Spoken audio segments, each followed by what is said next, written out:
ये है आरजे कार्तिक की 1 मिनट स्टोरी। ये कहानी जिन्होंने लिखी है वो कहते हैं कि मैं शाम के समय घर जा रहा था तो देखा कि बिजली के खंभे पर कागज चिपका हुआ है। मैंने जाकर के उस कागज को पढ़ा तो उसमें लिखा था कि मैं एक वृद्ध महिला हूं, मेरा 500 रुपए का नोट यहीं कहीं गिर गया है, अगर आपको मिल जाए तो मेरे इस पते पर दे जाना, सामने वाली गली में लास्ट मकान में रहती हूं। मैंने वहां सच में ढूंढने की कोशिश की लेकिन कुछ नहीं मिला। फिर लगा कि एक बार जाकर के देखना चाहिए क्या सच में वहां कोई रहता है या किसी ने शरारत की।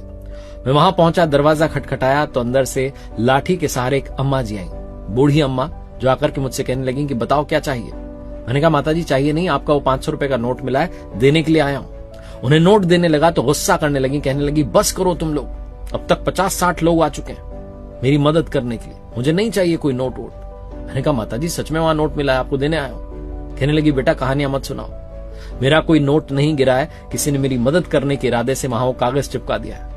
अब तक 50-60 लोग आ गए और मदद करते चले गए, अब मुझे और मदद नहीं चाहिए। मैंने बहुत मिन्नतें की, जैसे तैसे उन्हें वो 500 का नोट दिया और उनसे कहा अपना ख्याल रखना। जाने लगा तो उन्होंने कहा एक काम करना, मुझे लगा शायद कुछ मांगेंगी। माताजी ने कहा बेटा वो कागज फाड़ के चले जाना, मुझे अब और मदद नहीं चाहिए।